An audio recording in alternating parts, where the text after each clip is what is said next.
Kia ora koutou, my name is Carlson-Iles. I'm a biodiversity ranger with the Department of Conservation in the Geraldine office, and I'm pleased to talk to you about a project that was a joint Doc Lynn's Jobs for Nature funded project on the South Ashburton River. It turns out that I've liked tractors for a very long time. That's me circa 1986 maybe in England, and then this project is largely about lovingly caressing a riverbed with a heavy piece of machinery. So this is the South Ashburton River. So if you've ever driven up into the Ashburton Basin and you've got to the junction in the road between Lake Heron on your right and Lake Clearwater straight ahead, this is sort of in that area. Buick's Bridge is up here. It's a highly significant riverbed. It's land of regional national significance. There's Braided River bird nesting habitat for black-fronted tern, rye-billed, banded dotterel, black-billed gulls, and it's the gateway to the Otawharakai. It's had a lot of investment and protection by multiple agencies and community groups over a long term. So, and this is kind of the habitat that we're really fighting to keep. So, and it's the core area for most of those bird nesting. It's got a little bit of a problem with weeds. These are willows. This is the project area. So the previous image I showed you is just upstream of the left-hand image, and this is the area that we were looking to kind of re-braid. Downstream on the right is below Blowing Point Bridge, and that's the sort of, I guess, probably the ultimate trajectory of the project area if nothing was done. So single channel, totally willow dominated, not much else there. Now I have a geography degree, so that's how I made this pretty map. That's the South Ashburton Riverbed if you don't know where it is. And then the mapping continues. The purple area is the sort of the upstream area you saw before, the core bird nesting area. The green area in the middle is our project area, so it's about a 5K riverbed length, and it sort of runs roughly from the old dump site down to Blowing Point Bridge.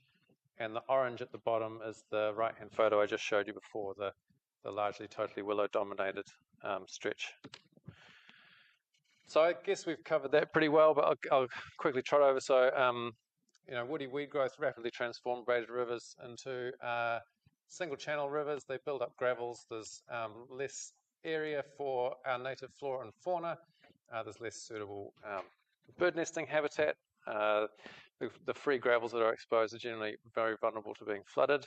And in particular here, it's a really big upstream pathway for weeds. So we get really strong easterlies blowing straight up the gorge, and all of that grey willow seed, which can travel a very long way, is then going into the larger Otawharakai area. So this is an aerial photo of the kind of core project area, and you can kind of see pretty much one flowing channel, a few double bits here and there. But a few years ago, I think there might have been a little bit of illness around the world, and I guess the silver lining to that cloud is that some funding came through the government for Jobs for Nature, and Doc, Geraldine and Lynn signed a strategic partnership funding agreement, and one of those projects that it was funding was the looking after the South Ashburton Riverbed. And so the goals that we came up with were to reduce the weed abundance in the South Ashburton Riverbed, to protect those valleys of the bed and restore the braided nature of the riverbed. And like all projects, we had to stick within the budget. So there are a few different methods we considered. The former is, the first one was do nothing, which really doesn't achieve any of the goals that we were after. Aerial spraying is partially what we use, but if you just aerially spray woody standing vegetation, the vegetation stays there dead. The islands stay stable because when you have a flood come up, the water hits that vegetation, the velocity drops, the sediment drops out of it, the islands sort of carry on being built up. So that didn't really achieve it. Bulldozing and excavators we've definitely used in small scale, particularly island creation. And they do work, but they are quite expensive, and you also have to do something with all the material you remove off them. So if you're piling up large chunks of vegetation, potentially there's a flood risk of that if you get a bank-to-bank kind of flood, and maybe that's a risk to structures downriver. And the other one is an excavator or skid steer mounted mulcher, but they're again pretty small scale, they're relatively slow, and we had a large project area. And so sort of coincidentally hit on the idea of using a large tractor mounted mulcher, which I think at that time was maybe the first sort of time it had been used in this method. Talked about we used helicopters, so the first thing we did was got the riverbed sprayed off. That's because I didn't want to mulch the riverbed and then have all of those stems sprouting back up again. So we did an initial spray, and we have done subsequent sprays after mulching as well. But so you can kind of see there, that's obviously the sort of project area overlaid on top of an image from a bit later on. So there's a couple of videos. So this is the first video. This is sitting up in the cab of the tractor, so I'm probably about 3 meters off the ground here. This is the later version of the contractor's mulcher, and it's not actually in the project area. So if you're going, why is that broom dead when it should have been sprayed?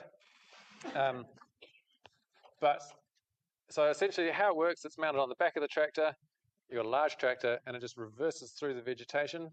It's got sort of a pusher bar on the top, you can see, and it just pushes stuff over, goes through this rotating mulching device.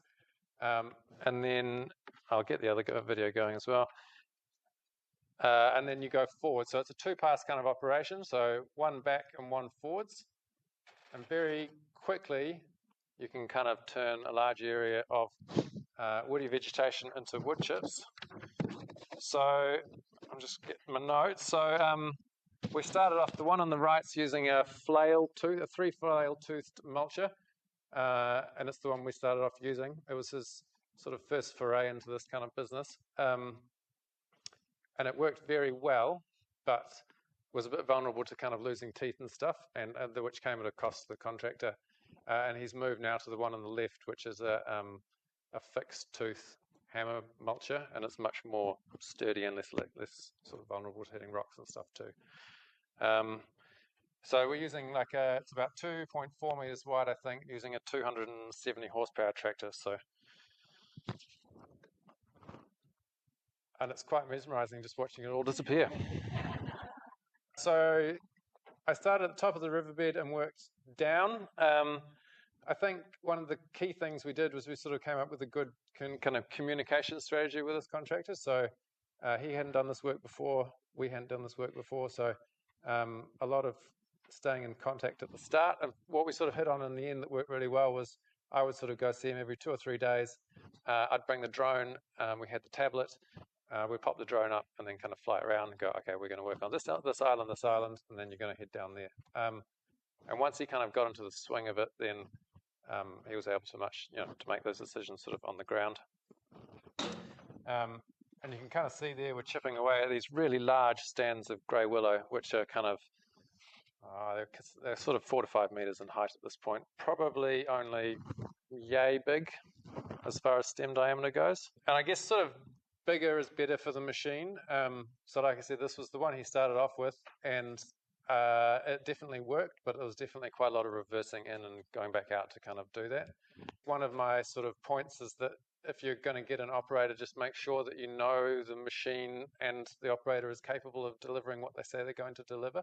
And also the other thing is it's quite hard as the manager to sort of work out how far you're going to go for your coin.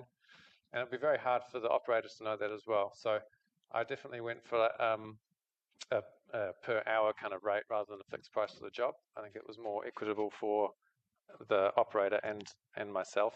It's much faster to mulch things like gorse. You can see down there, just you can just do that in 2 passes, no worries. The willow's a bit slower. We also hit some larger trees that this machine couldn't handle at that point, so we chopped them down with a chainsaw and had them removed. Now with this new machine, this operator can go up to 0.5 meter in diameter of the trunk. It's faster for him if you can chop them down, and then you'll just mulch them where they lie on the ground. So this is the low end. So this is Blowing Point Bridge, if you've ever driven across it. And that was the bottom of the project area there. And one of the sort of things I was really worried about at the start was that you would end up with these vast drifts of sort of wood chips. But it really didn't eventuate. So this is sort of what you were left with on the ground afterwards. I looked downstream, I was again sort of expecting to see big flood, banks of vegetation after floods, but it just sort of dissipated, never really eventuated.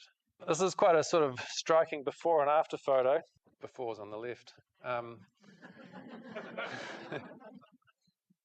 It was quite, I guess one of the things I found quite disconcerting in an exciting sort of fashion is because I spent a bit of time, mucking around the bed, getting familiar with it before we got machinery in, and then you would come back after the machinery operator had been through, and it was sort of totally unrecognizable as to where you were, which was really exciting.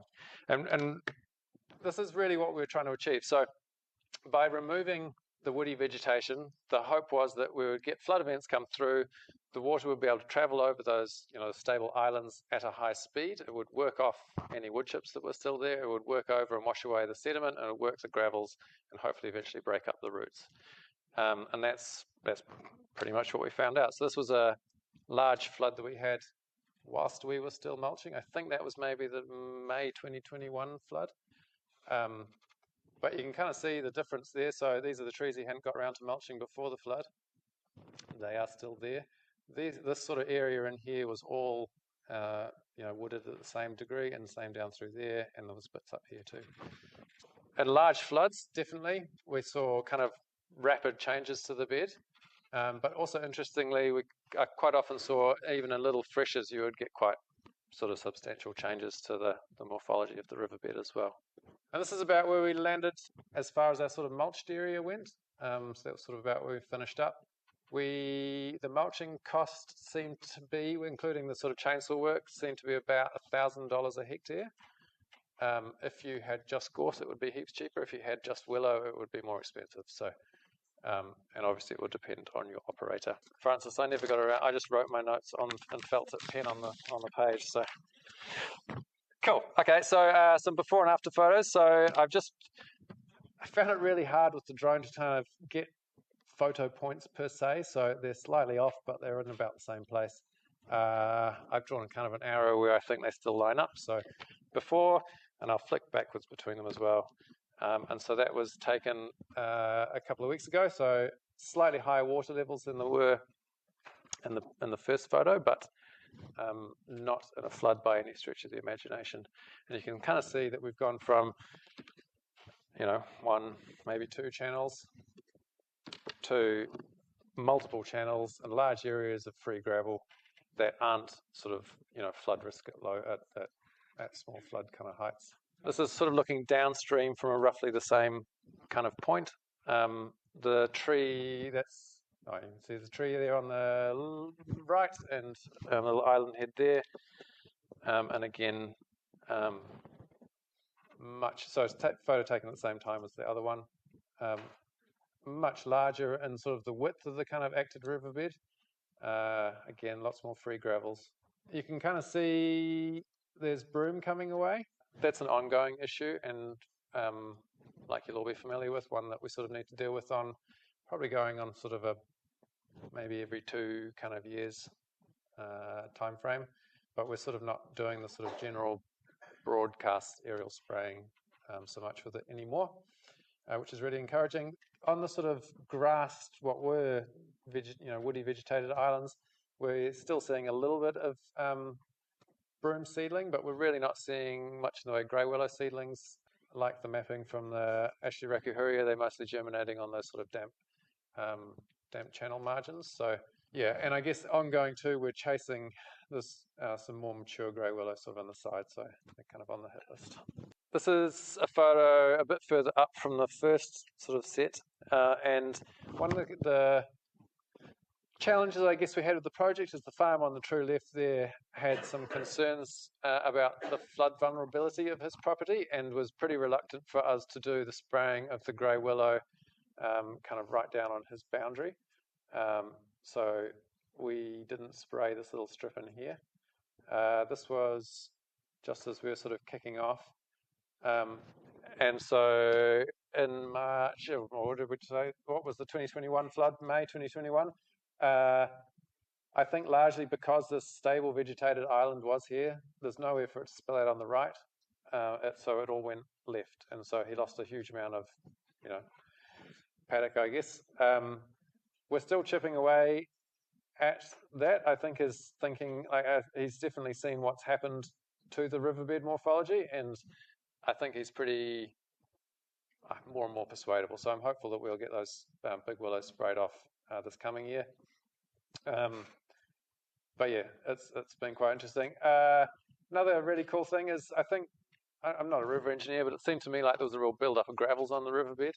And since I got back in the last 6 months, this channel had sort of been working its way back quite a deep cut. So it was sort of a little waterfall front of maybe about a metre was kind of cutting back down through this channel. So I suspect there's quite a bit of sort of built-up gravels now starting to work their way back downstream. On that too, there's some willow trees here that aren't mulched and are sprayed. And I guess there's some warnings if you're using a tractor. So tractors are big and tall, but the intakes are quite low, and the air intakes are quite low.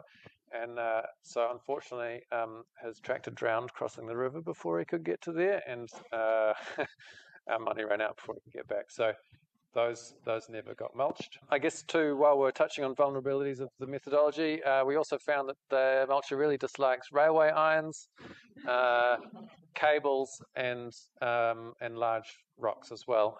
Although his new machinery is better equipped to deal with some rocks. They wouldn't want to go through a heap. But so just a quick flick back to what it was.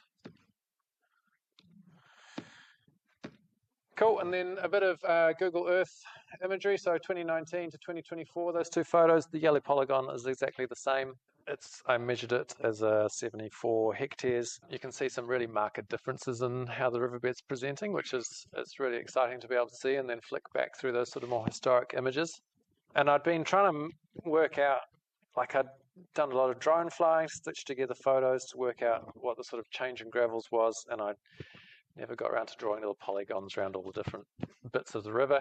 And so last week I had a crack at using AI. So I fed those two images into it and said, I've done some weed control. Can you analyze in the yellow polygon woody vegetation, open water, and gravels? And then show that to me in a table. And so I haven't verified this. I do not stand behind these numbers. But if the computer's to be believed, so it shows some pretty cool stuff. So I guess woody vegetation has decreased by 31 hectares. I think we might have mulched about 40 hectares, give or take a bit. Water channels has gone up by 8 hectares, and gravel's up by 23 hectares. We've doubled, over doubled the gravels area. So it's been really exciting to see how fast it's sort of really come back to being a braided river. This is just if you've got because we all do other stuff. I had a project down in the Opahi Lagoon. We're doing some big planting, and this was an area that was just full of cocksfoot pedestals, those kind of ones that are really hard to walk around in, blackberry, broom, gorse. You couldn't make your way through on foot any of this stuff, and it was all due to be planted out. And I think I paid about $2,000, and it was this beautiful, lush, well, not lush, but it was a beautiful flat surface for them to plant on. So it's just it's another method to sort of have in your toolkit for planting up those sort of areas.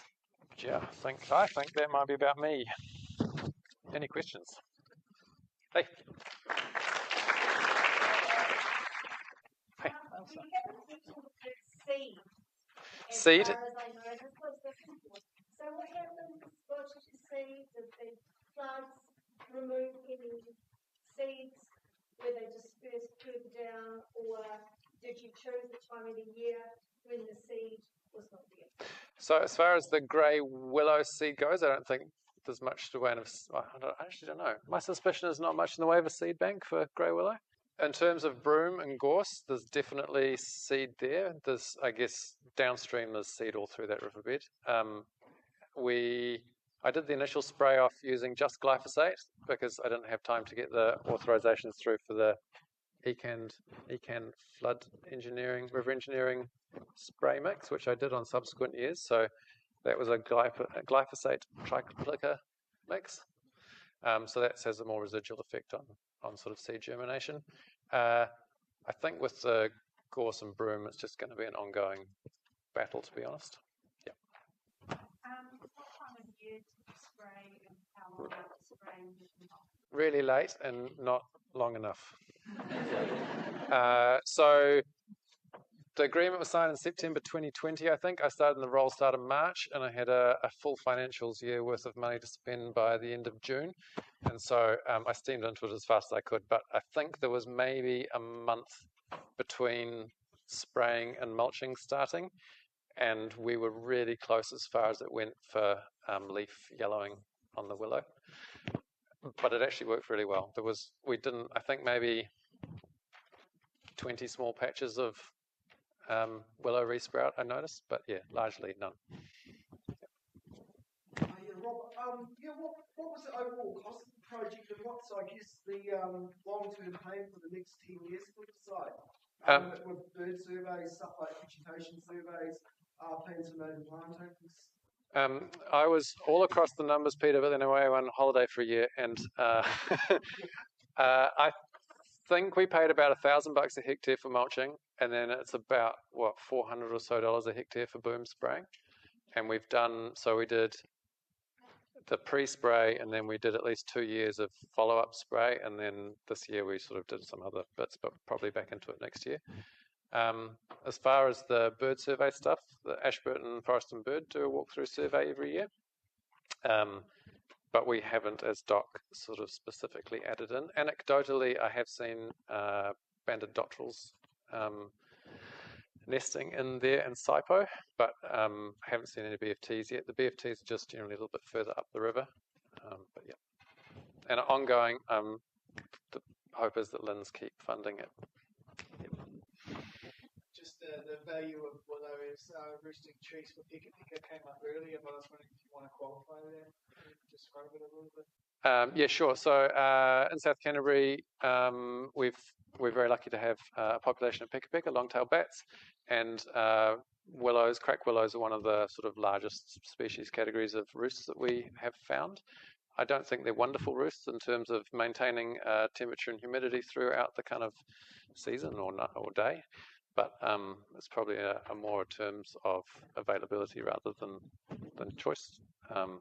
But yeah, so any willows that are large enough to cavity in those areas, I guess we are concerned about their removal in terms of their effect on long-tailed bats.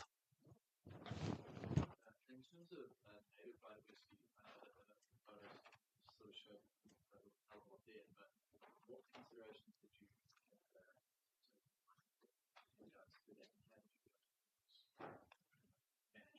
What is there?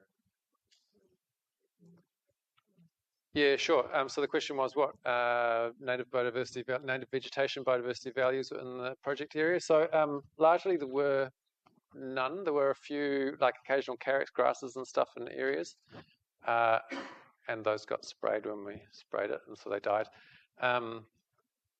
There was just upstream of that area is a really beautiful kind of like Rowellia mat kind of and Raccometrium moss fields. There weren't really any of that in that area, but I have noticed Rowellias in particular starting to colonize those areas. They are vulnerable for getting redusted and follow-up sprays. Yeah, so it was sort of a bit of a... anything that was there did die. Yeah. Net positive. Yeah, net positive, that's what I'm looking for.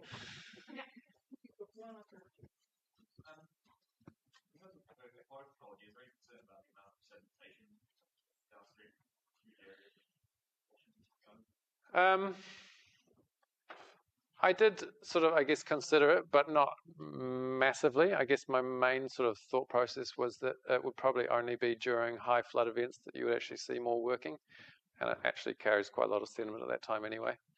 I guess it sort of has to happen at some point if you remove that vegetation. Yep. Just as the sediment's already in the catchment, it's not like you're introducing No. any more anyway, so the nature of the river would have happened without this willow. Yeah. But the point there is that you probably don't, visually it's an amazing transformation.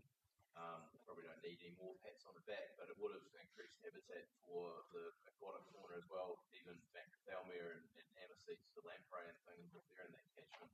Yeah, they are. Yep. Just improving that. There were no sort of before and after ENA samples or anything like that. Improvement. No, there wasn't. Yeah. There's so many things after the fact, you're like, man, I should have done that. Yeah. Cool.